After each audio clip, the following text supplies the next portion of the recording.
Hi guys and welcome back to the channel Deepak Yadav Education. Welcome to the Daily Hindu News and Editorial Analysis of 11th of June 2023. तो guys आज है तारीख 11 जून 2023 और है Sunday.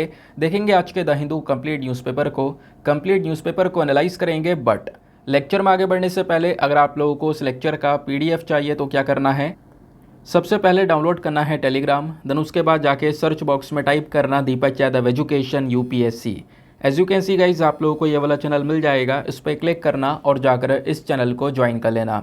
Join करने से फ़ायदा क्या होगा, यहाँ पर डेली बेसिस पर लेक्चर का पीडीएफ मिल जाता है, डेली करंट अफेयर के वीडियो का पीडीएफ मिल जाता है और डेली बेसिस पर बहुत सारे डिजिटल नोट्स मिल जाते हैं।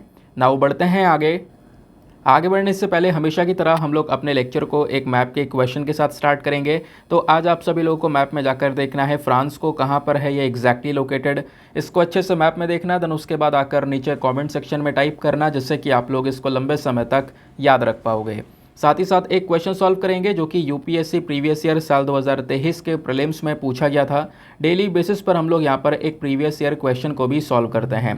क्वेश्चन क्या बोलता है, कंसीडर द फॉलोइंग फौना। आपको यहाँ पे 3 एनिमल्स के नाम दिए गए हैं, बताना है इनमें से कितने ऐसे एनिमल हैं जो कि जनरली नॉक्टर्नल हैं। नॉक्टर्नल मतलब जो कि रात में एक्टिव हो जाते हैं, यानी कि सूर्य के छिपने के बाद में एक्टिव हो जाते हैं। तो ये तीनों जानवरों के नाम कौन कौन से हैं, पहला है लायन टेल्ड मैकाऊ, सेकंड है मालाबार सेवेट, थर्ड है सांबर डियर। तो इनमें से बताओ कितने एनिमल्स हैं जो नॉक्टर्नल हैं। नीचे आपको ऑप्शन दिए गए हैं, option A only 1, option B only 2, option C तीनों के तीनों नॉक्टर्नल हैं, या फिर ऑप्शन डी इनमें से कोई नहीं। तो इसका सही आंसर सभी को नीचे कमेंट सेक्शन में देना है, एटलीस्ट सभी को उसमें पार्टिसिपेट करना है, जैसा मैं आप लोगों से डेली बेसिस पर बोलता हूँ। बाय द वे इसका जो करेक्ट आंसर है वो मैंने आपको टेलीग्राम पर प्रोवाइड करवा दिया है, वहाँ से भी आप इसको चेकआउट कर सकते हो। और अगर वहाँ पर आंसर नहीं मिलता है तो भी कोई परेशान होने की ज़रूरत नहीं है, वीडियो के लास्ट में इसके करेक्ट आंसर का डिस्कशन हम लोग करेंगे।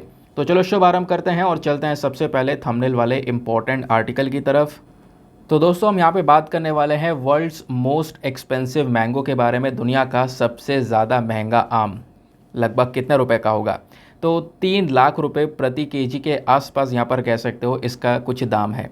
अच्छा, ये क्यों डिस्कशन में, तो आप यहाँ पर देख सकते हो बहुत सारे न्यूज़ आर्टिकल्स अभी यहाँ पे चर्चा में हैं, जैसा आपको यहाँ पर देखने को मिलेगा। लाइव मिनट ने अभी 20 घंटे पहले आर्टिकल कवर किया है, world's most expensive mango Miyazaki. इस मैंगो का नाम क्या है, मियाज़ाकी। ध्यान रखना, आपसे क्वेश्चन बन सकता है कि मियाज़ाकी रिसेंटली न्यूज़ में था, ये क्या है। तो ये एक मैंगो की वैरायटी है। तो रिसेंटली हुआ क्या है, वेस्ट बंगाल के सिलीगुड़ी वाले रीजन में जो मैंगो फेस्टिवल है वो चल रहा था। 3 दिन का ये फेस्टिवल है। उस फेस्टिवल के दौरान ये जो मियाज़ाकी वाला मैंगो है इसको शोकेस किया गया, उस फेस्टिवल में दिखाया गया, जिसका प्राइस बहुत ज़्यादा है। ठीक है, इंडिया टाइम्स ने इस आर्टिकल को कवर किया है, world's most expensive mango Miyazaki mango. अब ये जापान से ओरिजिन हुआ है मैंगो, तो वो जो पूरा का पूरा मामला है वो भी हम लोग यहाँ पे समझने वाले हैं।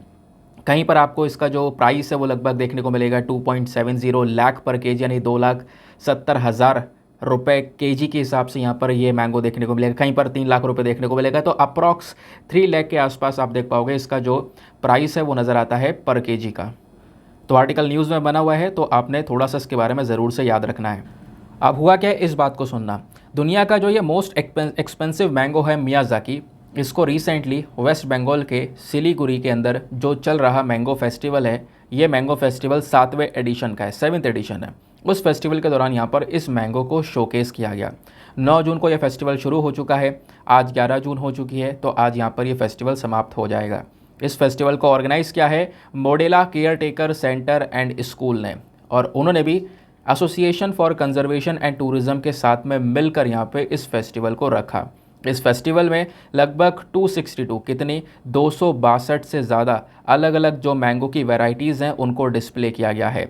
और सब लोगों की जो नज़र हैं वो सीधा मियाज़ाकी के ऊपर पड़ी है, क्योंकि ऑब्वियस सी बात है, आप भी सुनोगे यार 3 लाख रुपए पर केजी के हिसाब से आम है, तो देखना तो पड़ेगा आम कैसा है। आप भी चाहोगे यार यहाँ पर मैं भी छू के देखूँ ये आम है क्या। ठीक है, तो जो लोगों का अटेंशन है वो बहुत ज़्यादा यहाँ पर खींचा है इस मैंगो ने इस पूरे फेस्टिवल के दौरान। तो सिलीगुड़ी टाइम्स यानी वहीं का न्यूज़पेपर जो है, उनके अकॉर्डिंग अगर हम बात करें तो शौकत हुसैन एक फार्मर हैं जो कि वेस्ट बंगाल के बिरबम डिस्ट्रिक्ट से बिलोंग करते हैं। वेस्ट बंगाल में एक एरिया है बिरबम, वहाँ से बिलोंग करते हैं। तो उन्होंने यहाँ पर इस फेस्टिवल में पार्टिसिपेट किया और इस मियाज़ाकी मैंगो के 10 जो पीसेस है वो यहाँ पर शोकेस करे। ANI की रिपोर्ट के अकॉर्डिंग यहाँ पे बताया गया कि जो इन मैंगो का प्राइस है वो लगभग 2,75,000 पर केजी के हिसाब से है। ये जो मियाज़ाकी मैंगो है ये ना यूजुअली कहाँ पे पाया जाता है, जापान के अंदर में, ध्यान रखना। वैसे अभी इंडिया में भी मिलने लगा है, बट वैसे यहाँ पर जापान का इसका ओरिजिन है। जापान और इंडिया में कहाँ पे मिल रहा है, खासकर वेस्ट बंगाल के बिरभूम डिस्ट्रिक्ट के अंदर में, ठीक है। उसके अलावा और भी कई सारी रिपोर्ट्स पब्लिश हुई हैं। उस रिपोर्ट्स में बताया गया है कि जो ये मियाज़ाकी मैंगो का पेड़ है ना, ये जो ट्री है, इसको वेस्ट बंगाल के बिरभूम डिस्ट्रिक्ट में ही लगाया गया है और इस पूरे पेड़ को यहाँ पर एक जो प्रोटेक्शन है वो मिली हुई है, क्योंकि लोगों का जो अटेंशन है, ऑब्वियस सी बात है, वो यहाँ पर ये जो पेड़ है वो खींचता हुआ नज़र आता है। अब सवाल यहाँ पर ये आता है कि सर ये मैंगो इतना महंगा क्यों है, आखिरकार इसमें ऐसी चीज़ क्या है। देखो, मियाज़ाकी मैंगो ओरिजिनली जो ग्रो किया जाता है वो जापान के अंदर में जो मियाज़ाकी शहर है वहाँ पर किया जाता है, यानी कि जापान के अंदर शहर है, उसी शहर का जो नाम है वो इस मैंगो को दे दिया गया है, ठीक है। वहीं से ये जो मैंगो है वो ओरिजिन हुआ है। इवन जापान में ना इस मैंगो को एग ऑफ द सन के नाम से भी जानते हैं। इस आम का जो मेन वेट होता है, नॉर्मल वेट जो होता है 350 ग्राम के आसपास होता है वेट में। इसमें शुगर कंटेंट 15% के आसपास आपको देखने को मिल जाएगा। ये बहुत ज़्यादा पॉपुलर है अपने अपीयरेंस की वजह से। अब क्या दिखता ऐसा ही है? नहीं, देखो देखने में अलग है। ये तो आपका नॉर्मल मैंगो हो गया, लेकिन जो मियाज़ाकी आम होता है वो कुछ इस प्रकार का रेडिश कलर का आपको यहाँ पे ये नज़र आएगा, ठीक है। तो दिखने में थोड़ा सा अलग है। काफ़ी सारी लोकल रिपोर्ट्स हैं, उनका कहना यह है कि जो ये मैंगो का प्रोडक्शन है ये जापान में मियाज़ाकी शहर में शुरू किया गया था 70s और 80s के समय में। कई सारे रिपोर्ट्स का कहना है कि वहाँ का जो शहर है, वहाँ का जो वार्म वेदर है, थोड़ा सा गर्म वेदर आपको देखने को मिलेगा, लंबे समय तक सनलाइट रहना है ना, जो सूर्य की किरणें लंबे समय तक वहाँ पे रहती हैं, तो इसलिए पॉसिबल हो पाता है कि जो मैंगो की फार्मिंग है वो बेस्ट तरीके से की जा सके। ये जो मैंगो हैं ये सबसे ज़्यादा अप्रैल और अगस्त के महीने में उगाए जाते हैं। अच्छा, अब बताओ सर इसके फ़ायदे क्या हैं। अगर ये मैंगो ख़रीद लिया जाए, वैसे यहाँ पर कोई ख़रीदेगा नहीं, बहुत कम ही लोग यहाँ पर इसको अफोर्ड कर पाएंगे ना। ये जो मैंगोज़ हैं ये कहीं ना कहीं एंटीऑक्सीडेंट रिच हैं। इसमें बहुत सारा एंटीऑक्सीडेंट देखने को मिलेगा, बेटा कैरोटीन देखने को मिलेगा, फोलिक एसिड यहाँ पर बहुत ज़्यादा है। इवन बोला जाता है कि ये आम अगर कोई व्यक्ति, ऐसा व्यक्ति जिसकी आंखें बहुत कमज़ोर हैं, वो अगर खाता है तो उसकी जो आँखें वो सही हो सकती हैं, है ना। उसको कम दिखाई पड़ता है तो उसकी आंखें काफ़ी अच्छी हो सकती हैं। इस प्रकार के जो न्यूट्रिएंट्स हैं वो इस मैंगो में पाए जाते हैं। बट इससे अच्छा है दवाई करवा लो, है ना। मजाक कर रहा हूँ। काफ़ी लोग अफोर्ड कर पाते हैं, काफ़ी लोग इसको ऑब्वियस सी बात अफोर्ड नहीं कर पाएंगे 3 लाख रुपए पर केजी के हिसाब से ना। ये जो वेरिएंट है आम का, ये इंडिया में भी कल्टीवेट किया जा रहा है, इंडिया में उगाया जा रहा है, खासकर वेस्ट बंगाल के अंदर में, ठीक है। उसके अलावा बांग्लादेश, थाईलैंड, फिलीपींस, ये भी कुछ देश हैं जहाँ पर इसका प्रोडक्शन किया जा रहा है। अगर हम इंडिया की अगर बात करें तो इंडिया में वेस्ट बंगाल के अलावा मीडिया रिपोर्ट्स का कहना है कि इस प्रकार का, इसी मैंगो का कुछ वेरिएंट जो है वो मध्य प्रदेश के अंदर जो जबलपुर शहर है वहाँ पर भी उगाया गया है, ठीक है। वहाँ पर भी ये कहीं ना कहीं देखने को मिला है, ऐसा यहाँ पर बोला जा रहा है। मध्य प्रदेश में जो जबलपुर शहर है ना, वहाँ पे एक गार्डन है, एक कपल है, उनका गार्डन है, उस गार्डन में ये पेड़ लगा हुआ है। रिपोर्ट्स का कहना यह है कि उन कपल को इस पेड़ का जो एक पौधा है वो किसी आदमी ने यहाँ पर ट्रेन में दिया था। अब उन्होंने घर पे आके लगाया और अब पता चलता है कि यार ये तो मियाज़ाकी मैंगो का यहाँ पर पौधा है, और जो आम दुनिया का सबसे एक्सपेंसिव आम की कैटेगरी में आता है। बाकी इसके अलावा आपने कई सारी और भी आम की वैरायटी सुनी होंगी, अल्फांसो का नाम सुना होगा, अभी तक वही सुनते होंगे, ये सबसे कॉस्टली वो है। ऐसी और भी वैरायटीज़ हैं, लेकिन उससे भी बढ़कर यहाँ पर यह मियाज़ाकी है। आप समझ गए इसके बारे में। कोई भी क्वेश्चन आता है मियाज़ाकी को लेकर तो आप समझ जाना, क्योंकि कन्फ्यूज़न हो जाएगा अगर जिसने नहीं पढ़ा होगा कि हाँ यार ये एक मैंगो की वैरायटी है, और सपोज़ यहाँ पे कोई क्वेश्चन आ जाए मियाज़ाकी, तो समझ ही नहीं पाएंगे यार ये क्या है। लेकिन अब आपको यहाँ पे पता चल चुका है तो आप बता सकोगे हाँ बिल्कुल एक मैंगो की वैरायटी। ऐसे क्वेश्चंस कई बार प्रीवियस ईयर में बने हैं, बहुत बार बने हैं, ठीक है। आगे आते हैं। जो इस आम की सारी डिटेलिंग्स हैं वो सारी डिटेलिंग्स आपको यहाँ पर इस प्रकार से नोट्स के फॉर्म में प्रोवाइड करवा दी गई हैं, जैसा मैं यहाँ पर बता रहा था, ठीक है। तो ये आपको PDF में मिल जाएगा, वहाँ से डाउनलोड कर लेना। नाउ दोस्तों आते हैं नेक्स्ट आर्टिकल की तरफ। इसको आप लोग GS paper number 3 defence and security के पॉइंट ऑफ व्यू से लिंक कर सकते हो। तो जो हमारी नेवी है, नेवी ने हमारे जो दोनों एयरक्राफ्ट कैरियर हैं उसको अभी यहाँ पर शोकेस किया है और दिखाया गया है कि किस प्रकार से हम अपने मैरीटाइम सिक्योरिटी को बढ़ा रहे हैं, कैसे अपने समुद्र की सुरक्षा कर सकते हैं। देखो हुआ क्या है ना, ये आपको 2 एयरक्राफ्ट कैरियर दिख रहे हैं। अब आपको पता होगा इंडिया के पास में अभी के समय पर टोटल 2 ही एयरक्राफ्ट कैरियर्स हैं, और वो 2 एयरक्राफ्ट कैरियर्स कौन कौन से हैं। एक तो है हमारे पास में INS विक्रांत, ठीक है, और दूसरा वाला कौन सा है वो है INS विक्रमादित्य। अभी दोनों को लेकर काम चल रहा है। वैसे हमारे पास में ऑलरेडी INS विक्रमादित्य बहुत पुराना तैयार है। INS विक्रांत को हमने रिसेंटली यहाँ पे इसको लॉन्च किया है ना, तैयार किया है। अभी भी जो थोड़े बहुत ट्रायल्स हैं वो बाकी हैं। तो क्या हुआ कि समुद्र के अंदर आप देख पाओगे ये जो दोनों हमारे एयरक्राफ्ट कैरियर्स हैं बड़े साइज़ के होते हैं। अब नाम से पता चल रहा होगा एयरक्राफ्ट कैरियर्स। एयरक्राफ्ट कैरियर्स का मतलब है कि जो अलग अलग बड़े बड़े विमान होता है ना, उस विमान को ये अपने ऊपर रख कर उसको कैरी कर सकते हैं, आगे चल सकते हैं। इवन यहाँ से इसका साइज़ इतना बड़ा होता है किसी विमान को इस पर से उड़ान भरनी हो तो वो उड़ान भी भर सकता है। तो अभी ये सब साथ में मिलकर एक एक्सरसाइज को कर रहे हैं। उस एक्सरसाइज का मेन मकसद है कि हम अपने INS विक्रमादित्य, INS विक्रांत हो गया, इन सब के आपस में इंटीग्रेशन को बना कर रखें, सब मिलकर काम कर सकें। इसमें मेन मकसद है हमारा कि हम लोग जो अपनी पूरी मैरीटाइम सिक्योरिटी है उसको बढ़ावा दे सकें। ठीक है, समुद्र का जो एरिया है उसको और ज़्यादा सुरक्षित कर सकें, वहाँ पर एक कह सकते हो कि जो प्रोटेक्शन है उसको हम लोग इंश्योर कर सकें। तो INS विक्रमादित्य और INS विक्रांत ये एक सबसे बड़े जो है अलग से ही नज़र आ रहे हैं समुद्र के अंदर में। और यहाँ पे बोला जा रहा है कि ये जो एयरक्राफ्ट कैरियर्स हैं ना, ये कहीं ना कहीं यहाँ पर एक प्लेटफॉर्म प्रोवाइड करवाते हैं। कौन सा? एक ऐसा प्लेटफॉर्म जिसके ऊपर MiG-29 के फाइटर जेट्स हो गए, MH-60R कामोव, सी किंग उसके चेतक हो गया, ध्रुव हेलीकॉप्टर्स हो गया, ये सारी चीज़ें यहाँ पर इनके ऊपर रखी जा सकती हैं। अब ऑब्वियस सी बात है, यहाँ पर ये मोबाइल बेसिस पर बनाया गया, मतलब अब इसको इधर से उधर आप ट्रैवल करवा सकते हो, कहीं से कहीं तक आप समुद्र में जो है इन एयरक्राफ्ट कैरियर्स को लेकर जा सकते हो।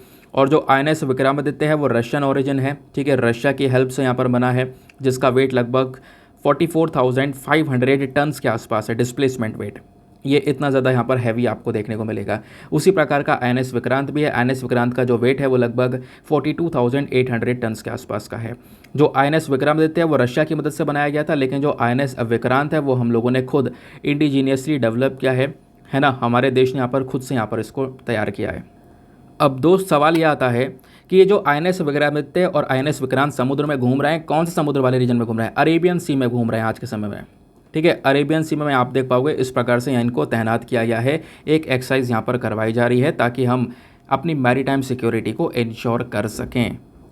इन दोनों एयरक्राफ्ट के साथ साथ इन दोनों ये जो कैरियर इनके साथ साथ यहाँ पर 35 एयरक्राफ्ट भी आपको अरेबियन सी में आज के समय में देखने को मिल जाते हैं। समझ गए इस बात को? अब करना क्या है, थोड़ा सा यहाँ पे इन दोनों ही एयरक्राफ्ट कैरियर्स के बारे में डिटेल से जान लेना है, क्या है एग्जैक्टली इनके फीचर्स। तो दोस्तों अपन अगर इन पिक्चर्स को देखें तो इतना बड़े साइज़ का आपको ये एयरक्राफ्ट कैरियर नज़र आता है। ये जो आपको दिख रहा है पिक्चर में, यह है INS विक्रमादित्य है। ठीक है, जो कि रशिया की हेल्प से बनाया गया है। ठीक है, अपने आप में एक ह्यूज साइज़ का है। इस पर आप यहाँ पे एयरक्राफ्ट कैरी कर सकते हो, वो एयरक्राफ्ट अपनी उड़ान भी भर सकता है। इसकी जो लेंथ है वो 284 मीटर्स के आसपास है। डिस्प्लेसमेंट टन जो इसका वेट है मैं आपको बता ही चुका हूँ, 44,570 टन के आसपास का। मैक्सिमम स्पीड 30 नॉट्स की है। इसके ऊपर कैपेसिटी इतनी है कि ये 34 एयरक्राफ्ट्स को लेकर चल सकता है, जिसमें से 24 तो MiG-29 के हो जाएंगे और 10 हेलीकॉप्टर्स इसके ऊपर आप रख सकते हो, ये कैरी कर सकता है। ठीक है, मैक्सिमम जो रेंज है वो 7,000 नॉटिकल माइल्स तक की है। इतने बड़े डिस्टेंस को ये कवर कर सकता है। इस जहाज़ की अगर आप ऊंचाई देखोगे तो लगभग जो 20 मंजिला जो इमारत होती है ना, उतना ऊंचा यहाँ पर ये जहाज़ आपको देखने को मिल जाएगा। इतना ह्यूज साइज़ का ये जहाज़ है। तो ये है INS विक्रमादित्य। दूसरा है हमारे पास में INS विक्रांत। INS विक्रांत की आप फीचर्स देखोगे तो इसमें भी अपने आप में ढेर सारे फीचर्स हैं। जैसे इसकी जो शुरुआत है वो 2009 में कर दी गई थी, धीरे धीरे कई सारे ट्रायल्स कंप्लीट किए हैं। अभी फ़िलहाल यहाँ पर इसको कमीशन कर दिया गया है, चल रहा है ये जहाज़। इसकी जो लेंथ है वो लगभग 262.5 मीटर्स के आसपास की है और लगभग 18 मंजिला जो जितनी इमारत होती है उतना ऊँचा यहाँ पर जहाज़ आपको ये देखने को मिल जाएगा। ठीक है, इसका जो वेट है लगभग 42,800 टन्स के आसपास का है। 20,000 रुपये की कॉस्ट आई है इसको तैयार करने में। ठीक है, इसकी मैक्सिमम स्पीड 28 नॉट्स के आसपास है। प्लस इस पे भी आप 30 से ज़्यादा fighter aircrafts, helicopter, MiG-29 Kamov, MH-60R choppers, ये सारी चीज़ें आप इसके ऊपर रख सकते हो। इवन यहाँ पर मिसाइल्स का सिस्टम भी है, medium range surface to air missiles भी आप इस पे से लॉन्च कर सकते हो। ऑपरेशनल थिएटर्स भी हैं और भी कई सारी चीज़ें यहाँ पर जो एडवांस लेवल की हैं वो उसमें ऐड की गई हैं। 2300 के आसपास कंपार्टमेंट्स आपको इस INS विक्रांत के अंदर में देखने को मिल जाते हैं। ठीक है, समझ गए इस बात को? आगे आते हैं ना दोस्तों। आगे बढ़ने से पहले मैं आपको एक छोटी सी इन्फॉर्मेशन दे देता हूं। तो जो हमने पेड ग्रुप स्टार्ट किए थे, आप उसमें अभी भी ज्वाइन हो सकते हो। कुछ समय तक अभी भी यहाँ पर काफ़ी लोग ज्वाइन हो सकते हैं अभी। इस पेड ग्रुप का जो अमाउंट है वो बहुत मिनिमम है, 499 rupees for life time access. इस ग्रुप में आपको ऐड किया जाएगा जिसमें आप लाइफ टाइम तक जो कंटेंट है उसके बेनिफिट्स को उठा सकते हो। कंटेंट में आपको जो सारे बेनिफिट्स हैं उसके बारे में अगर जानना है तो उसको लेकर ऑलरेडी एक वीडियो यूट्यूब के ऊपर अपलोडेड है। यूट्यूब पर जाकर लिखना important notification by Deepak Yadav education, आपको वीडियो मिलेगा। जो रीसेंट वाला वीडियो होगा, आज से 2 दिन पहले अपलोड किया हुआ वीडियो है वो, उसमें सारी डिटेलिंग्स आपको मिल जाएंगी, ठीक है।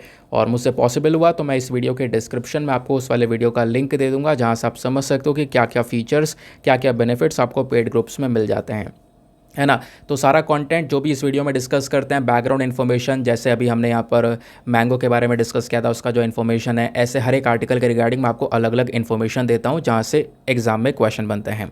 तो वो वाली इन्फॉर्मेशन हो गया, उसको पीडीएफ फॉर्म में, प्लस जो हिंदी वाली पीडीएफ है वो भी कल से स्टार्ट हो चुकी है अपलोड होना, तो वो वाली पीडीएफ्स भी अपलोड हो रही हैं, ठीक है। अब बहुत सारे लोगों के मैंने रिव्यूज़ चेक करिए हैं, वो सेटिस्फाइड हैं, ठीक है, उस पीडीएफ से। उनका कहना यह है कि हिंदी वाली जो पीडीएफ है वो बेस्ट है, हमें सारी चीज़ें क्लियर हैं, प्लस कोई मीनिंग चेंज नहीं हो रहा है, सबसे अच्छी चीज़ वो है, ठीक है। तो रिव्यूज़ भी कई सारे मैंने लोगों के देखे हैं, तो आप भी यहाँ पर हिंदी पीडीएफ को वहाँ से डाउनलोड करवा सकते हो। और इस ग्रुप को ज्वाइन करने के लिए आपने करना क्या है, एक नंबर आपको स्क्रीन पर दिया गया है 8534873368। ये जो नंबर है इस पर व्हाट्सएप मैसेज करना है, बताना है कि हाँ I am interested in this group या फिर I want to join this group. जो भी मैसेज है वो आपने कर देना है, आपको वहाँ से रिप्लाई आएगा और आपको सारा प्रोसेस बता दिया जाएगा कि कैसे कैसे यहाँ पर आपने पेमेंट करना है, और उसके अलावा आपको जो ग्रुप है उसमें फिर एंटर करवा लिया जाएगा, ठीक है। तो उस ग्रुप का एक्सेस आपको मिल जाएगा, फिर वहाँ पर आप सारा कॉन्टेंट वगैरह ले सकते हो, रीड कर सकते हो। साथ ही साथ में दोस्तों एक और छोटी सी चीज़ है, मेक श्योर करना आगे बढ़ने से पहले वीडियो पे जो लाइक का बटन है उसको प्रेस कर देना। एक टारगेट है हमारा दोस्तों 5K प्लस लाइक्स का, जिसको आप अचीव करवा सकते हो। साथ ही साथ में मेरे साथ में इंस्टाग्राम पे कनेक्ट कर सकते हो। इंस्टाग्राम पे जाना, सर्च बॉक्स में लिखना दीपक यादव एजुकेशन, आपको ये प्रोफाइल मिलेगा जहाँ पे 12,000 से ज़्यादा लोग ऑलरेडी जुड़ चुके हैं। आप भी मेरे साथ में पर्सनली जुड़ सकते हो। नाउ एक और इम्पोर्टेंट आर्टिकल है, GS पेपर नंबर 2, 3 दोनों के पॉइंट ऑफ व्यू से रेलिवेंट हो जाएगा। हुआ क्या है, अभी 3 राज्य ऐसे हैं जिन्होंने एक नया ट्रांसजेनिक कॉटन का जो टेस्ट है उसको यहाँ पे रोक दिया है। अब ये मैटर क्या है इसको समझते हैं। देखो आपने दोस्तों BT कॉटन के बारे में सुना होगा, है ना, जो हमारे पास में हम लोग अपने देश में कॉटन का प्रोडक्शन करते हैं ना, रुई का प्रोडक्शन जो करते हैं, कपास का प्रोडक्शन, उसमें BT कॉटन बहुत पॉपुलर है। BT कॉटन बेसिकली एक जेनेटिकली मॉडिफिकेशन करने के बाद में यहाँ पे हमने एक नया सा जो कॉटन है उसकी वैरायटी को डेवलप किया है। एक अच्छी क्वालिटी का कॉटन ये माना जाता है, इस पर कोई यहाँ पर कीड़े वगैरह नहीं लगते हैं, तो फसलें यहाँ पर सुरक्षित रहती हैं। वो पूरा मैटर क्या होता है, जेनेटिकली मॉडिफिकेशन का इशू क्या है, वो सब कुछ हम समझेंगे। लेकिन अभी मैटर क्या है ये समझो। यहाँ पे बोला जा रहा है गुजरात, महाराष्ट्र और तेलंगाना, ये 3 राज्य वो हैं जिन्होंने एक जो प्रपोज़ल है उसको रोक दिया है। एक प्रपोज़ल जो कि जेनेटिक इंजीनियरिंग अप्रेजल कमेटी की साइड से दिया गया था। उन्होंने ये बोला था कि हम लोग क्या कर रहे हैं, एक नए कॉटन सीड की टेस्टिंग कर रहे हैं। एक नया कॉटन का बीज, उसकी टेस्टिंग की जा रही है, बट उसकी टेस्टिंग को अभी 3 राज्यों ने रोक दिया। कई सारे राज्य ऑलरेडी यहाँ पर इसकी टेस्टिंग को अप्रूवल कर चुके हैं, बट गुजरात, महाराष्ट्र, तेलंगाना ने यहाँ पर इसके ऊपर रोक लगा दी है। इसके ऊपर कई सारे जो क्वेश्चंस हैं वो यहाँ पर उठाए जा रहे हैं, ठीक है। लेकिन बोला जा रहा है कि कहीं ना कहीं जो ये बीज है ना, इसको जब लगाएंगे इससे जो कॉटन निकल कर आएगा वो कॉटन काफ़ी बेहतर क्वालिटी का होगा। इवन यहाँ पे जो पिंक बॉलवॉर्म होते हैं, है ना, कुछ कीड़े होते हैं जो कि कॉटन की फसलों को बर्बाद कर देते हैं, बट वो जो कीड़े हैं वो इस फसल को बर्बाद नहीं कर पाएंगे, ठीक है। तो ये सारी फैसिलिटीज़, ये सारे फीचर्स यहाँ पे इस कॉटन के हो सकते हैं, ऐसा यहाँ पे बोला जा रहा है। तो ये जो सीड है ना, ये जो बीज है जिससे कॉटन उगाया जाएगा, इसने अपना जो प्रिलिमिनरी टेस्ट है वो यहाँ पर क्लियर कर लिया है, प्रीलिम्स कह सकते हो, पास कर लिया है। उसके अलावा जो ट्रायल्स वगैरह वो कंफर्म हो चुके हैं। अभी रिसेंटली कुछ कुछ राज्यों के ने अभी अप्रूवल दिया है, बट अभी तेलंगाना, महाराष्ट्र और गुजरात से जो ये अप्रूवल है वो अभी रुक चुका है, ऐसा भी यहाँ पर मेंशन किया जा रहा है, ठीक है। उसके अलावा कई सारे स्टेट का रिस्पांस है, बढ़िया रिस्पांस है। उन्होंने बोला है कि हम टेस्टिंग करवा रहे हैं, अभी इसके ऊपर ट्रायल चल रहा है।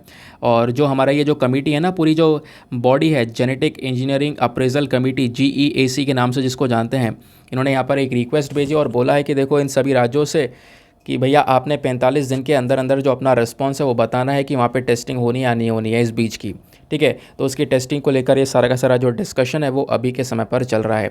उसके अलावा तो अभी कई सारे राज्यों को यहाँ पर एक नोटिस भेज दिया गया है, देखते हैं उनका जो अप्रूवल है या फिर उनका जो भी डिसीजन हो वो कितने दिनों में आता है। वैसे 30 दिन का यहाँ पर उनको अभी टाइम दिया गया है, ठीक है। आई होप आपको यहाँ पर जो बात है समझ में आ चुकी है। नाउ आप समझते हैं ये पूरा का पूरा मैटर एग्जैक्टली है क्या। पहली चीज़ दोस्तों क्या है ना, इस कमेटी के बारे में बहुत चर्चा हो रही है इस पूरे आर्टिकल में। तो प्रीलिम्स के लिए कमेटी काफ़ी इंपॉर्टेंट है, तो यहाँ पे इसके बारे में पता होना चाहिए कि कौन से मिनिस्ट्री वगैरह के अंदर में आती है। इसकी फुल फॉर्म है जेनेटिक इंजीनियरिंग अप्रेजल कमेटी। ये काम करती है ministry of environment, forest and climate change के अंडर में। वेरी वेरी इंपॉर्टेंट ये जो कमेटी है, इस कमेटी की मेन जो जिम्मेदारी है, इसकी जो मेन रिस्पॉन्सिबिलिटी है वो क्या है कि कोई भी अगर जेनेटिकली इंजीनियरिंग ऑर्गेनिज्म है, प्रोडक्ट है ना, उसको यहाँ पे रिलीज़ करना, उसको अप्रूवल देने का काम करना, ठीक है। उसके ऊपर ट्रायल वगैरह करने का अप्रूवल देना, क्योंकि पहले हम ट्रायल कर सकते हैं, पहले हम अप्रूवल मिलेगा, ट्रायल किया जाएगा, उसके बाद ही यहाँ पर इसको मार्केट में लेकर आएंगे। जैसे बीटी कॉटन अगर आया है तो एकदम से नहीं आया है, पहले इसके ऊपर कई सारे ट्रायल्स हुए हैं, उसके बाद में यहाँ पर कई सारे अलग अलग अप्रूवल्स मिले हैं, उसके बाद आज के समय में हम इसको कमर्शियली कल्टीवेट कर पाते हैं, उगा पाते हैं, जिससे पैसा भी जनरेट कर पाते हैं हमारे फार्मर्स, ठीक है। बाकी दोस्तों एक चीज़ और ध्यान रखना, जो ये जेनेटिक इंजीनियरिंग अप्रेजल कमेटी है ना, इसको एक स्पेशल सेक्रेटरी के थ्रू चेयर किया जाता है। एक स्पेशल सेक्रेटरी या फिर एडिशनल सेक्रेटरी कह सकते हो, हमारे ministry of environment, forest and climate change के। तो स्पेशली चेयर कौन करता है ये आपको समझ में आ गया। और जो को चेयर किया जाता है इस बॉडी को, वो डिपार्टमेंट ऑफ बायोटेक्नोलॉजी के एक रिप्रेजेंटेटिव होते हैं, वो यहाँ पर इस बॉडी को को चेयर करते हैं। यानी कि सबसे ऊपर ये बैठेंगे, उनके नीचे ये बैठेंगे, जो कि इस बॉडी को संभाल रहे होते हैं। अब ऑब्वियसली हम बात कर रहे हैं इंडिया में कॉटन के स्थिति की, तो एक इस प्रकार का नया कॉटन जो एक बीज है, जो सीड है, उसको उसके अप्रूवल को लेकर ये डिस्कशन किया जा रहा है। तो इसके बेसिस पर आपने पता होना चाहिए कि इंडिया में कॉटन की स्थिति है क्या एग्जैक्टली। तो कॉटन जो है ऑब्वियसली एक इम्पॉर्टेंट फाइबर है, जो कि आज के समय में एक इम्पॉर्टेंट रोल प्ले कर रहा है इंडिया के अंदर में। इंडिया जो है दूसरी तरफ आप देख पाओगे दुनिया में सबसे बड़ा प्रोड्यूसर है इन कॉटन का, और थर्ड लार्जेस्ट एक्सपोर्टर है। सबसे बड़े उत्पादक हैं हम, जो कि इस कपास को उगाते हैं, और थर्ड लार्जेस्ट एक्सपोर्टर है, जो कि यहाँ पर इसको हम लोग एक्सपोर्ट करते हैं, बाहर अलग अलग देशों को बेचते हैं। उसके अलावा इंडिया सबसे बड़ा कंज्यूमर भी है दुनिया में, क्योंकि हमारी आबादी काफ़ी ज़्यादा है इंडिया की। तो इस वजह से जितना प्रोडक्शन होता है उतना ही यहाँ पर आप देख पाओगे जो कंजम्पशन है लगभग उतना होगा, उसके बाद जो बचेगा उसको हम लोग एक्सपोर्ट करते हैं। अब कॉटन के अंदर में एक सबसे इंपॉर्टेंट कॉटन है बीटी कॉटन, इसी की बात कर रहे थे। यह एक जेनेटिकली मॉडिफाइड कॉटन है, यानी कि एक मान लो नॉर्मल कॉटन है, नॉर्मल कॉटन का यहाँ पर एक वैरायटी है। इसके जो जीन होते हैं ना, डीएनए आरएनए जो जीन होते हैं, उन जीन के अंदर कुछ बदलाव करना, मॉडिफिकेशन करना, मॉडिफाई समझ रहे होंगे। अब कुछ इस प्रकार से बदलाव करना कि उसके फीचर्स, उसका जो नेचर है वो बदल जाए। तो बीटी कॉटन भी इसी प्रकार का कॉटन है कि कॉटन के अंदर जो जीन है उसके अंदर कुछ चेंजेस करे गए, चेंजेस करने के बाद में हमें बीटी कॉटन मिला। और बीटी कॉटन इतना अच्छा है कि इस पर कोई कीड़े वगैरह नहीं लग पाते हैं, कीड़े वगैरह उस फसल को बर्बाद नहीं कर पाते, जबकि नॉर्मल कॉटन की फसलों को कीड़े बर्बाद कर देते थे, ठीक है। तो इस वजह से बीटी कॉटन ने सबसे बड़ा मार्केट इंडिया का कैप्चर कर रखा है। इवन हमारे देश में 95% जो कपास उगाया जाता है वो यहाँ पर बीटी कॉटन ही होता है। और बीटी कॉटन 2002 के अंदर में इसको इंट्रोड्यूस किया गया था, लाया गया था। इंडिया हर साल 6 मिलियन टन के आसपास कॉटन का प्रोडक्शन करता है। भाई ये छोटी छोटी चीज़ें हैं जो कि आजकल डेप्थ में पूछी जा रही हैं, जैसे आपकी बार एक्सपोर्ट वाला जो डायरेक्टली पूछ लिया गया था क्वेश्चन, याद होगा।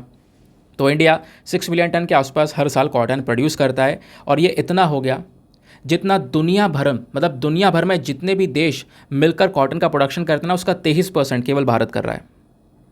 एवन उसके बाद में इंडिया के अंदर ऑर्गेनिक कॉटन प्रोडक्शन सबसे ज़्यादा हो रहा है, ऑर्गेनिक तरीके से बिना कोई केमिकल का यूज़ किए। और ऑर्गेनिक प्रोडक्शन में इंडिया लगभग दुनिया भर में 51% का ऑर्गेनिक कॉटन प्रोडक्शन का कंट्रीब्यूशन देता है। अब कॉटन कौन सी क्रॉप है, वेरी वेरी इंपॉर्टेंट, एक खरीफ क्रॉप है कॉटन, जिसको 6 से 8 महीने चाहिए होते हैं पूरी तरह से मेच्योर होने में, ठीक है। उसके अलावा मैंने जैसा अब यहाँ पर कुछ ऐसी खास चीज़ें नहीं है, कितना टेम्परेचर वगैरह है, कितना रेनफॉल चाहिए, ये चीज़ें पूछी नहीं जाती हैं, बट सॉइल टाइप ध्यान रख सकते हो। तो कौन सी मिट्टी में कॉटन बेहतरीन तरीके से उगाया जा सकता है, तो ब्लैक कॉटन सॉइल, ठीक है, रेगुलर सॉइल, या फिर कह सकते हो जो डेक्कन प्लेट्यू वाला रीजन हमारा सदर्न रीजन में, वहाँ की जो मिट्टी है वो भी काफ़ी अच्छी है, जहाँ पे आप कॉटन का प्रोडक्शन कर सकते हो, जहाँ पे गुजरात, महाराष्ट्र, तेलंगाना वाला रीजन देखने को मिल जाता है। नाउ अब बात करते हैं पूरे दुनिया में टॉप कॉटन प्रोड्यूसिंग कंट्रीज़ कौन कौन सी हैं। तो उस पहले है चाइना, फिर है इंडिया, फिर यूएस। ये सारे देश कह सकते हो टॉप प्रोड्यूसर हैं कॉटन के। इंडिया में कौन कौन से राज्य हैं जहाँ पर सबसे ज़्यादा कॉटन का प्रोडक्शन किया जाता है, तो वह है गुजरात, महाराष्ट्र, तेलंगाना, आंध्र प्रदेश और राजस्थान। और मैं आपको बता दूं, कॉटन की मेन 4 प्रजातियां होती हैं, 4 स्पीशीज़। चारों स्पीशीज़ के नाम देखो, गॉसिपियम एर्बोरियम, जी हार्बेशियम, जी हिरसतम, जी बारबेडेंस। ये 4 वेराइटीज़ हैं। आपसे क्वेश्चन में दे दिया जाएगा, ये चारों नाम दे दिए जाएंगे और पूछ लिया जाएगा ये चारों चीज़ें क्या हैं। तो ध्यान रखना कॉटन की वैरायटीज़ हैं। ठीक है, अब इनमें से जो गॉसिपियम आर्बोरियम और हार्बेशियम है, स्टार्टिंग की जो दो है ना, इनको हम ओल्ड वर्ल्ड कॉटन के नाम से जानते हैं, पुराने ज़माने की कॉटन, या फिर एशियाटिक कॉटन के नाम से जानते हैं। उसके बाद जो ये आगे वाली है, जैसे जी हिरसतम है, जी हिरसतम अमेरिकन कॉटन के नाम से जानी जाती है, या अपलैंड कॉटन, और जो जी बारबडेंस है इसको इजिप्टियन कॉटन के नाम से जानते हैं। ये दोनों ही बेसिकली नई वर्ल्ड की कॉटन है, और स्टार्टिंग की दोनों पुरानी वाली कॉटन हैं। ठीक है, फिर एक आती है हाइब्रिड कॉटन, वही जीन्स को आप कह सकते हो मॉडिफाई करने के बाद में जो दो अलग अलग कॉटन्स हैं उनके बीच में यहाँ पर क्रॉस ब्रीड करवाने के बाद में जहाँ पर कॉटन प्रोड्यूस होगा वो बेसिकली हमारी हाइब्रिड कॉटन कहलाती है। जैसे एग्जांपल बीटी कॉटन, ये एक जेनेटिकली मॉडिफाइड ऑर्गेनिज्म है, genetically modified paste resistant crop आपको देखने को मिलेगा, यानी कि कीड़ों से बचने वाली, यहाँ पर कीड़ों से आराम से बच सकती है ये फसल। अब इस पूरी कॉटन इंडस्ट्री को देखने के लिए हमारे पास में एक बॉडी है CCI नाम की, यानी कॉटन कॉरपोरेशन ऑफ इंडिया। इस बॉडी को 1970 में बनाया गया था, और कौन से मिनिस्ट्री के कंट्रोल में, तो मिनिस्ट्री ऑफ टेक्सटाइल के एडमिनिस्ट्रेटिव कंट्रोल के अंदर में ये बॉडी काम करती है। इसका हेडक्वार्टर CBD बेलापुर के अंदर में नवी मुंबई महाराष्ट्र में आपको इसका हेडक्वार्टर देखने को मिल जाएगा। इसका मेन रोल क्या है? मेन रोल यही है कि जो हमारा कॉटन पूरा प्रोडक्शन है, कॉटन इंडस्ट्री है, यहाँ पर सपोर्ट करना है ना, कॉटन इंडस्ट्री को यहाँ पर रेगुलेट करने का काम करता है। उसके अलावा हमारे पास में कॉटन को लेकर जो रिसर्च होती है ना, उस प्रकार का इंस्टीट्यूट भी है जिसको हम बोलते हैं central institute of cotton research. इसका कैंपस नागपुर में है, अगेन महाराष्ट्र के अंदर में। ठीक है, दूसरा कैंपस सिरसा में है, हरियाणा के अंदर में। तो एक सेंट्रल रिसर्च इंस्टीट्यूट जो है ना, इसको किसने बनाया था? Indian council of agriculture research ने बनाया था। इनका मेन काम यह है कि कॉटन के ऊपर लगातार इंपॉर्टेंट रिसर्चेस के ऊपर यहाँ पे काम किया जा सकता है। उस रिसर्च को प्रमोट करने के लिए अलग से जो ये बॉडी है वो बनाई गई है। ठीक है, तो ये जेनेटिकली मॉडिफिकेशन क्रॉप्स कौन सी होती हैं, बीटी कॉटन क्या है, उसके अलावा कॉटन का पूरा इंडस्ट्री इंडिया में किस प्रकार से काम कर रहा है, प्लस ये जो कमेटी है GEAC ये क्या है, हर एक चीज़ हमने इस आर्टिकल से कवर कर ली है। छोटी छोटी इंपॉर्टेंट चीज़ें हैं, यहीं से क्वेश्चन बनेगा। आर्टिकल यहाँ से बनेगा ऐसा मत सोचना, जो ये बैकग्राउंड डेटा आपने पढ़ा है वहीं से क्वेश्चन बनेगा। आगे आते हैं नेक्स्ट आर्टिकल पर। ना दोस्तों, जैसे कि आज संडे है, आपको पता होगा संडे में ना ही एडिटोरियल आता है, ना ही टेक्स्ट एंड कॉन्टेक्स्ट आता है, लेकिन साइंस एंड टेक का पेज आता है। और संडे में हम लोग मेंस का क्वेश्चन भी नहीं लेते हैं क्योंकि एक दिन रेस्ट रहता है। लेकिन साइंस एंड टेक पर दो आर्टिकल इंपॉर्टेंट है। एक तो ये वाला है, नीचे वाला आप स्किप कर सकते हो, ग्रीन हाइड्रोजन को लेकर। यहाँ पर एक आर्टिकल देखने को मिलेगा, मतलब ग्रीन हाइड्रोजन को लेकर क्या है मैटर है, मैं आपको ये समझाऊंगा अभी थोड़ी देर में, डोंट वरी। यहाँ पर जो ये आर्टिकल आप देख पा रहे हो ना, यहाँ पे बात की जा रही है कैनबिस एडिक्शन के बारे में।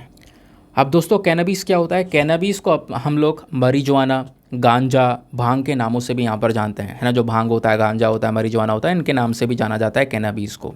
तो काफ़ी सारे लोग इसका कंजम्पशन करते हैं, इसको कंज्यूम कर करके इसके प्रति उनकी लत लग जाती है, एक एडिक्शन हो जाता है। ठीक है, तो अब यहाँ पर क्या है कि उस लत से लड़ने के लिए यहाँ पर एक नई दवाई बनाई जा रही है। उस दवाई के ऊपर जो ट्रायल है वो अभी सक्सेसफुली कंडक्ट कर लिया गया है, वही यहाँ पर यह मैटर है। ठीक है, तो animal studies and human clinical trials ने यहाँ पर एक नया पोटेंशियल ड्रग को फाउंड कर लिया है, एक ऐसी दवाई ढूंढ ली है। वो दवाई क्या कर सकती है? इस कैनबिस के एडिक्शन को टैकल कर सकती है, किसी इंसान का जो ये कैनबिस का एडिक्शन है वो छुड़वा सकती है। ठीक है, अभी क्या है कि जो ट्रायल है वो अभी कंप्लीट करा गया है, phase 1 trial, phase 2A clinical trial जो अभी हुए हैं, और एक डिमॉन्स्ट्रेशन दिखाया गया है कि जिस प्रकार से जो कैनबिस है, कैनबिस ना जो ये हमारी ड्रग्स हैं, मरीजुआना, गांजा, भांग, ये जो चीज़ें हैं ना, ये सबसे ज़्यादा यूज़ होने वाली इलिसिट ड्रग है दुनिया में। 19.5% ऐसे लोग जो कि कैनबिस का यूज़ करते हैं उनको कैनबिस यूज़ डिसऑर्डर हो जाता है। ये वाला डिसऑर्डर CUD के नाम से जानते हैं। और कैनबिस यूज़ डिसऑर्डर का मतलब यहाँ पर यह है कि एक इंसान जब इसकी लत में आ जाता है तो इसको छोड़ नहीं पाता, इसके बिना रह नहीं पाता, इसको कट डाउन नहीं कर पाता, इसको कम नहीं कर पाता बिल्कुल भी।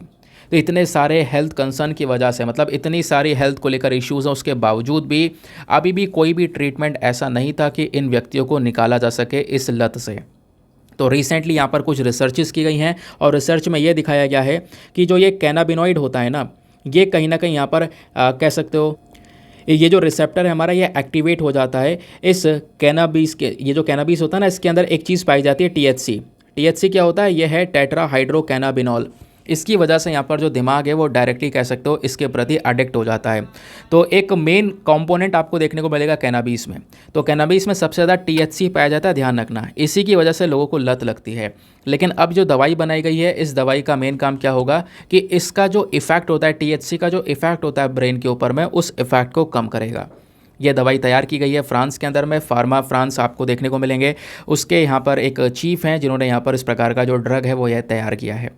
इसका मेन काम यहाँ पर इस ड्रग का यही होने वाला है कि वो हमारा ये जो इम्पैक्ट पड़ता है टीएचसी का एक पर्सन के बिहेवियर में, एक पर्सन के इफ़ेक्ट में, तो उसका जो नुकसान है, उसका जो असर है टीएचसी का किसी के दिमाग के ऊपर में, वो टीएचसी का असर कम किया जाएगा।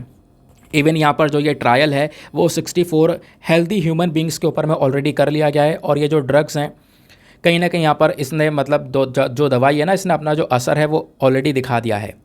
तो इस वजह से अब इसके ऊपर अप्रूवल लेना बाकी है। अप्रूवल लेने के बाद में अभी 1-2 टेस्ट और बाकी हैं। वो टेस्ट होने के बाद में हम क्या करेंगे, इसको लॉन्च कर सकते हैं, जिससे यहाँ पर जो भी व्यक्ति जो कैनबिस के प्रति एडिक्ट है, जो इसके प्रति लत में पूरी तरह से लग चुका है, उसको थोड़ा सा, उसकी ज़िंदगी को थोड़ा सा बचाया जा सकता है, ऐसा कह सकते हो। ठीक है, तो यहाँ पर ये था पूरा का पूरा मैटर। अब एग्जामिनेशन में आपसे पूछा जाएगा एक दवाई बनेगा, ये दवाई का नाम बताया नहीं गया यहाँ पर। ठीक है, तो डायरेक्टली आपने थोड़ा सा कैनबिस के बारे में ज़रूर से पता होना चाहिए, कैनबिस एग्जैक्टली क्या है, भारत में इसको रोकने के लिए क्या नियम कानून है ना, ये कुछ बेसिक इन्फॉर्मेशन है। तो वर्ल्ड हेल्थ ऑर्गेनाइजेशन के अकॉर्डिंग अगर हम बात करें तो कैनबिस बेसिकली एक जेनेरिक टर्म है, एक ऐसी टर्म जो कि यहाँ पर अलग अलग साइको एक्टिव सब्सटेंस को मतलब डिनोट करने के लिए यूज़ की जाती है। जैसे मैंने आपको बताया कि मरीजुआना, गांजा, भांग, ये सब चीज़ों के जो नाम है ना, मतलब इन सब चीज़ों को भी यहाँ पे जो कैनबिस उसके नाम से पुकारा जाता है। वर्ल्ड हेल्थ ऑर्गेनाइजेशन के अकॉर्डिंग बात करेंगे, कैनबिस तो सबसे ज़्यादा यूज़ किया जाने वाला ड्रग है, सबसे ज़्यादा उगाया जाने वाला, इसकी तस्करी भी सबसे ज़्यादा होती है और सबसे ज़्यादा यूज़ भी इसका होता है। और इसके अंदर जो मेजर एक साइको एक्टिव कॉन्स्टिट्यूएंट जो पाया जाता है ना कैनबिस के अंदर में, वो क्या है, वो है THC। इवन डेल्टा 9 टेट्रा हाइड्रोकैनाबिनॉल ही सबसे ज़्यादा यहाँ पर पाया जाता है, यह आपने ध्यान में रखना है। इवन हमारे पास में आपको पता होगा narcotics, drugs and psychotropic substances act यानी NDPS एक्ट भी हमारे पास में एक कानून है। इस कानून के अकॉर्डिंग बात करें तो जो ये कैनबिस प्लांट है ना, ये कैनबिस से जो चीज़ें निकलती हैं, जैसे चरस यहाँ पे क्या है, चरस को भी यहाँ पर इसी कैनबिस के पौधे से निकाला जाता है। तो NDPS एक्ट के अंदर में जो ये चरस है, इसके ऊपर प्रॉपरली रिस्ट्रिक्शंस लगा रखे हैं, अब इसका प्रिपरेशन वगैरह कुछ भी नहीं कर सकते हो। उसके अलावा इस एक्ट ने गांजा को भी यहाँ पर डिफाइन किया है। जो कैनबिस का पौधा होता है ना, इसमें जो ऊपर का फ्लावर होता है, जो फूल होता है, उसको यहाँ पर एज अ गांजा डिफाइन किया जाता है। तो उसको भी यहाँ पर बेसिकली इस एक्ट के अंदर में कवर किया गया है। इस एक्ट ने कई सारी चीज़ों को इलीगलाइज कर रखा है, यानी कि वो गैर कानूनी है। जैसे कि ये जो कोई मिक्सचर बनाना है ना, इस कैनबिस का यूज़ करना, चरस, गांजा या फिर इससे कोई ड्रिंक को तैयार करना, वो कहीं ना कहीं इलीगलाइज है, वो गैर कानूनी है, ऐसा यहाँ पर बोला जा रहा है।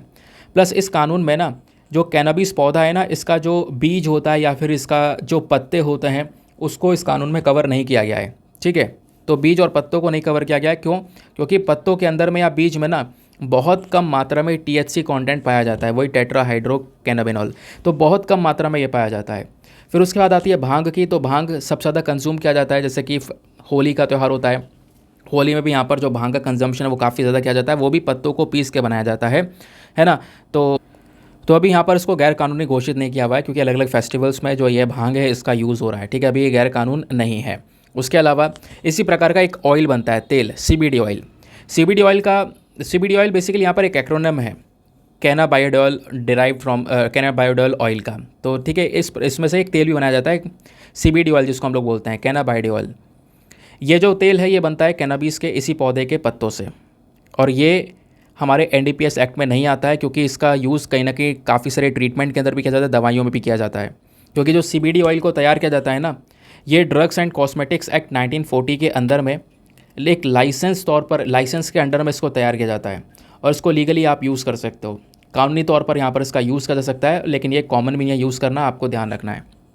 उसके अलावा अब इंडिया का पूरा स्टैंड और रेगुलेशंस क्या है, भारत के नियम कानून क्या हैं इस कैनबिस को लेकर। तो इंडिया ने यहाँ पे देखो, अगर मैं बात करूँ, कई सारे देशों के साथ में मिलकर वोट किया है अलग अलग इंटरनेशनल लेवल प्लेटफॉर्म्स पे, जहाँ पर हमारा मेन मकसद यही था कि जो कैनबिस है और कैनबिस रेजिन है, इनको यहाँ पे मोस्ट डेंजरस सब्सटेंस से बाहर निकाल दिया जाए।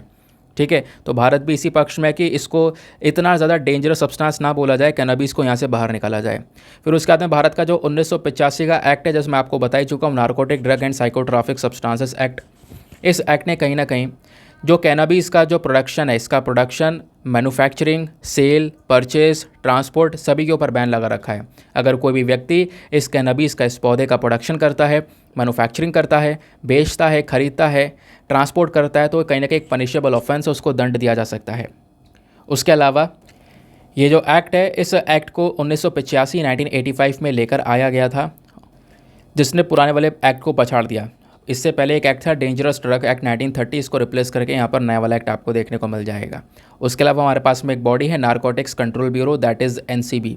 इसके पास में कई सारी पावर्स हैं कि वो एक पर्टिकुलर इंडिविजुअल के जो केसेस है उसको देख सकता है। जो भी यहाँ पर कोई अगर ड्रग्स से रिलेटेड केस है, इलीगल यूज़ कर रहा है कोई ड्रग्स का, है ना, तो उस प्रकार के जो मामले हैं वो यहाँ पर एनसीबी चेक कर सकता है। तो ये था यहाँ हमारा पूरा का पूरा डिटेल्ड आर्टिकल। नेक्स्ट आर्टिकल पर आते हैं। यहाँ पर बराबर में एक और छोटा सा आर्टिकल आपको देखने को मिलेगा। ये चूहा आपको दिख रहा होगा। क्या है मैटर, समझने की कोशिश करते हैं।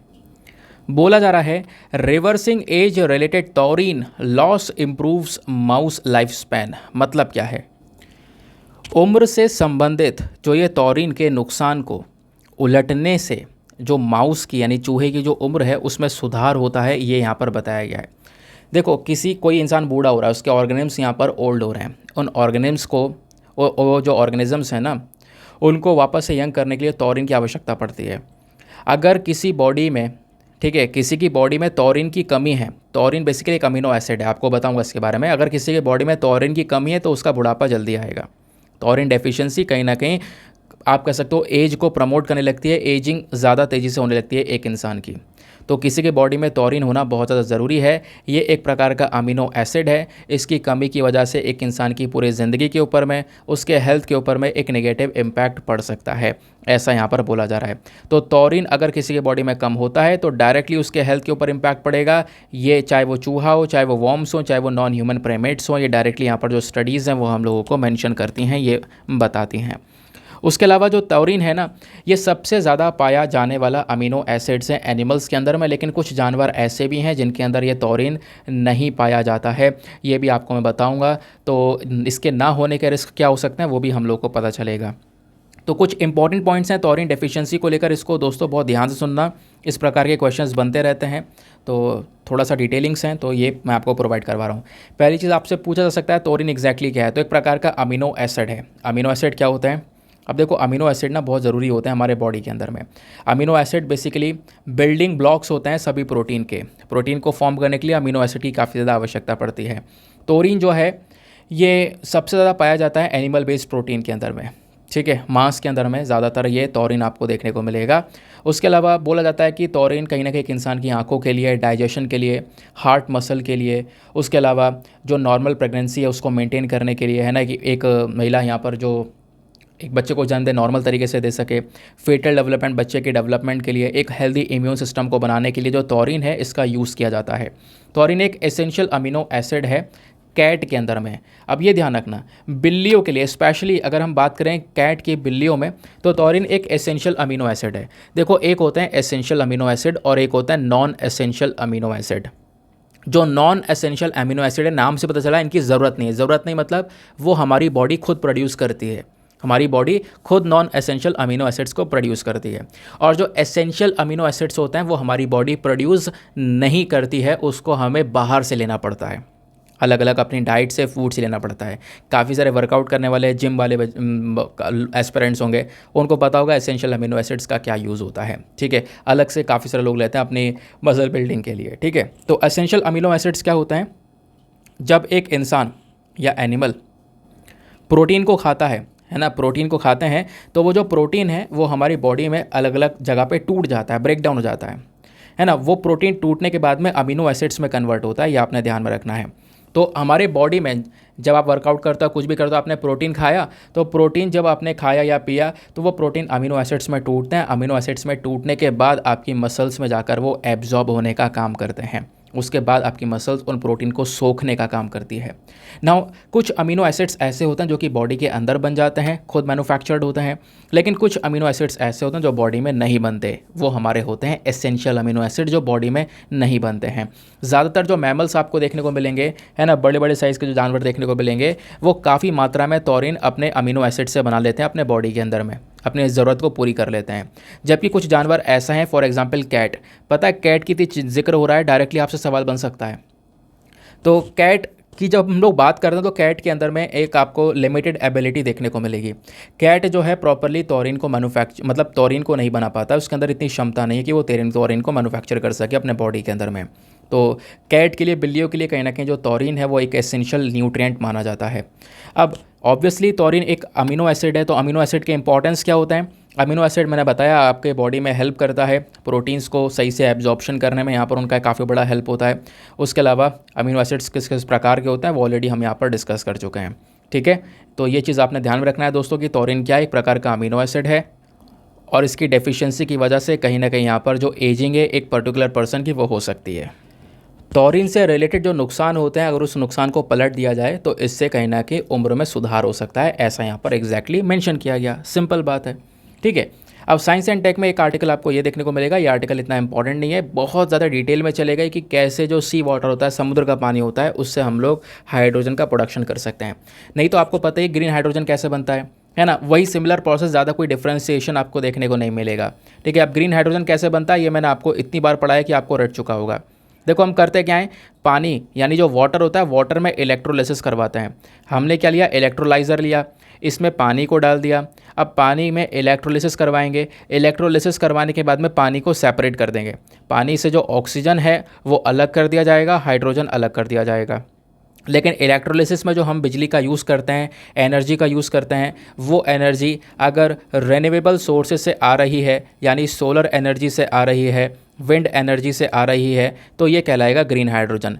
क्योंकि जो बिजली बनती है वो दो तरीके से बनती है, एक तो सोलर एनर्जी से बन गई, विंड एनर्जी से बन गई, दूसरा तरीका क्या है? कोयले को जलाकर बन गई है। अब कोयले को जलाया, एक तरफ पोल्यूशन हुआ है, तो इसको ग्रीन हाइड्रोजन नाम देने का कोई हक बनता नहीं है, ब्राउन हाइड्रोजन कहलाएगा फिर वो, तो है ना? तो यहाँ पे कहीं ना कहीं ग्रीन हाइड्रोजन तभी कहलाएगा जब जिसमें हम पानी के अंदर इलेक्ट्रोलिसिस करवा रहे हैं, लेकिन जिस एनर्जी का यूज़ कर रहे हैं वो एनर्जी रिन्यूएबल एनर्जी होनी चाहिए, तब वो ग्रीन हाइड्रोजन कहलाएगा। तो इस प्रकार से ग्रीन हाइड्रोजन को बनाया जाता है। ये बात आपको समझ में आ गई। अब ग्रीन हाइड्रोजन का प्रोडक्शन सी वाटर से कैसे किया जा सकता है, उसके लिए इलेक्ट्रोलिसिस करवाया जाएगा। इसमें बहुत ही ज़्यादा माइन्यूट डिटेल्स में चले गए जो कि आपसे नहीं पूछी जाने वाली, क्योंकि आज तक नहीं पूछी गई इतनी माइन्यूट डिटेल्स। ठीक है, तो उसके ऊपर इतना ज़्यादा फोकस आपने करना नहीं है। बस ध्यान रखना है जो रिसर्चर्स है उन्होंने यहाँ पर सारे पैरामीटर्स का यूज़ किया है यहाँ पे अगेन, ताकि जो इलेक्ट्रोलाइज़र है वो, यानी कि जिसमें हम पानी को रखकर डिवाइड करेंगे, स्प्लिट करेंगे पानी को, जो इलेक्ट्रोलाइज़र है वो डायरेक्टली सोलर एनर्जी का यूज़ कर सके और समुद्र के पानी को दो हिस्सों में तोड़ सके और उससे यहाँ पर मतलब पानी को ऑक्सीजन और हाइड्रोजन में तोड़ सके, और जो हाइड्रोजन हमें मिलेगा उसको हम स्टोर कर सकें, और जो हाइड्रोजन हम बनाएंगे वो ग्रीन हाइड्रोजन कहलाएगा। समझ गए? बस कुछ नहीं है, आगे आते हैं। अब उसके बाद यहाँ पे प्रोफाइल्स का पेज देखने को मिलेगा, अगेन नॉट इम्पॉर्टेंट। उसके बाद में यहाँ पर भी हमारा ये भी काम का नहीं है, काम का है एक छोटा सा आर्टिकल। वैसे ये वाला आर्टिकल भी हम थोड़े दिनों पहले डिस्कस करें हैं, याद होगा। मैं आपको मोटा मोटा जो एग्ज़ाम के लिए रेलिवेंट है वो चीज़ें बताने वाला हूँ। वाटर एज अ वेपन का यूज़ किया गया है। हुआ क्या है, यूक्रेन के अंदर में एक जो डैम है, एक जो बांध है वो टूट गया है, जैसा आप यहाँ पर ये पिक्चर देख पा रहे होंगे। और बांध टूटने की वजह से सारा पानी सारे शहरों के अंदर बह गया है। कई हज़ारों लोगों को घरों से निकालकर इवैक्यूएट किया गया, सेफ जगह पर लेकर जाया गया। अब ये जो डैम बना है ये निप्रो नदी के ऊपर बना है। निप्रो नदी की जो स्पेलिंग है वो है DNIPRO। तो निप्रो नदी के ऊपर ये डैम बना हुआ है। डैम का नाम क्या है? डैम का नाम है काखोवका डैम। ठीक है, क्या नाम है? काखोवका डैम। ये ध्यान रखना, इंपॉर्टेंट है, क्वेश्चन बन सकता है। अब की बार ज़ैपोरिज़िया, नगोर्नो काराबख, ऐसे ऐसे जो नाम है उसको लेकर डिस्प्यूट्स पूछ लिए गए थे, याद आ रहा होगा, है ना? 2023 की मैं बात कर रहा हूँ, जो 28 मई को प्रीलिम्स हुआ था। तो ध्यान रखना काखोव का डैम क्या है। तो ये जो डैम है ये यूक्रेन में है, निप्रो नदी के ऊपर में है। ये डैम टूटा। अब इस डैम टूटने के बाद क्या हो गया? एक कॉन्फ्लिक्ट हो गया। कॉन्फ्लिक्ट क्या हो गया? इधर से जो यूक्रेन है वो ये बोलता है डैम रशिया ने तोड़ा है, रशिया बोलता है हमने तो तोड़ा ही नहीं है, ये यूक्रेन ने तोड़ा है ना? ये जो कॉन्फ्लिक्ट है वो चला हुआ है। लेकिन हमें एग्ज़ाम के लिए पढ़ना है। एग्ज़ाम के लिए आपने काकोवका डैम के बारे में कुछ रेलिवेंट चीज़ें वो आप पता होनी चाहिए, जैसे कि ये डैम नेपर नदी या निप्रो नदी के ऊपर स्थित है, जो कि नदी सदर्न यूक्रेन से बहती है। ठीक है, और उसके बाद में यहीं पर एक काकोवका हाइड्रो इलेक्ट्रिक पावर प्लांट देखने को मिलेगा। वो जो पावर प्लांट है वो इसी डैम के बेसिस पर काम करता है। उसके अलावा यहाँ पे ध्यान रखना, जो ये रेजरवॉयर है ना, ये जो डैम था, ये काफ़ी सारा पानी हमारे क्रीमियन पेनिनसुला यानी कि जो क्रीमिया वाला रीजन है जिसको रशिया ने कब्जा रखा है, उस एरिया में पानी की सप्लाई करता है। ज़ैपोरिज़िया न्यूक्लियर पावर प्लांट में भी यहाँ पर यह रेजरवॉयर पानी की सप्लाई करता है। ज़ैपोरिज़िया न्यूक्लियर पावर प्लांट क्या है, तो ये यूरोप का सबसे बड़े साइज़ का न्यूक्लियर पावर प्लांट देखने को मिलेगा। आप पावर प्लांट को ठंडा करना पड़ता है तो उसके लिए पानी की आवश्यकता पड़ती है। तो रेजरवॉयर से जो पानी है वो काफ़ी सारा यहाँ पर खींचा जाता है और वो पानी कहीं ना कहीं कह सकते हो इस डैम से लिया जाता है। अभी जो ये न्यूक्लियर पावर प्लांट है, ज़ैपोरिज़िया न्यूक्लियर पावर प्लांट, ये रशियन कंट्रोल में है, आपने इसके बारे में ध्यान रखना है। उसके अलावा थोड़ा सा इस निप्रो नदी के बारे में जान लेना। निप्रो नदी जो है ये पूरे यूरोप की चौथी सबसे लंबी नदी है। इसकी जो लेंथ है वो लगभग 1368 माइल्स के आसपास देखने को मिल जाएगी, जो कि यहाँ पे रशिया के वल्दई हिल्स से यहाँ पर ये पूरी तरह से फैली हुई है। उसके अलावा यहाँ पर ये जो नदी है ये सदर्नली डायरेक्शन में बहती है, सदर्न साइड में, नीचे की साइड में बहती है, जो कि वेस्टर्न रशिया, बेलारूस, यूक्रेन से जाती है, गुजरती है और उसके बाद में जाके ब्लैक सी में गिर जाती है। ब्लैक सी में ये नदी खाली हो जाती है। ठीक है, ये आपने ध्यान में रखना है। ठीक है, तो ये था यहाँ पे निप्रो नदी के बारे में। तो ये थे हमारे कुछ इंपॉर्टेंट और रेलिवेंट आर्टिकल्स। अब देखें कुछ और क्या है काम का। अब दोस्तों यहाँ पे आप देखोगे ना तो कुछ ज़्यादा खास चीज़ें नहीं है। पूरे न्यूज़पेपर में देखोगे, मैं आपको न्यूज़पेपर एक बार घुमा देता हूँ पूरा। जैसे यहाँ पर नेशनल कांग्रेस पार्टी के बारे में चर्चा की जा रही है, foundation day, again not important. उसके अलावा यहाँ पर ये अमित शाह जी का स्टेटमेंट है, नॉट इम्पॉर्टेंट। ये जो स्टेटमेंट्स हैं, बाकी यहाँ पर ये जो एयरक्राफ्ट करियर को लेकर आर्टिकल था ये हम डिस्कस कर ही चुके हैं, सारी इन्फॉर्मेशंस मैं आपको दे चुका हूँ। उसके अलावा आप खुद देख सकते हो, रेसलिंग प्रोटेस्ट को लेकर आर्टिकल है और भी कई सारे ऐसे आर्टिकल है, मणिपुर को लेकर आर्टिकल है ना। यहाँ पर आप देख पाओगे हेमंत बिस्वा शर्मा मणिपुर पहुँच चुके हैं एक शांतिपूर्वक प्लान को बनाने के लिए। खारगे साहब ने क्या बोला, वही सब चीज़ें हैं कि किसने क्या बोला, किसने क्या नहीं बोला, उसको लेकर ये ज़्यादातर आर्टिकल्स आपको यहाँ पर देखने को मिल रहे हैं। तो केवल सेलेक्टिव चीज़ों को पढ़ा है, काम की चीज़ों को पढ़ा है, कोई बात नहीं। कई सारे लोग बोलते हैं वीडियो थोड़ा शॉर्ट है, कोई बोलता है वीडियो लंबा है, वीडियो कम रखो। जो काम की चीज़ होंगी दोस्तों मैं पढ़ा देता हूँ। जिस दिन ज़्यादा होंगी उस दिन वीडियो लंबा हो जाएगा, जिस दिन कम होंगी उस दिन वीडियो छोटा रहेगा, ऑब्वियस ही बात है।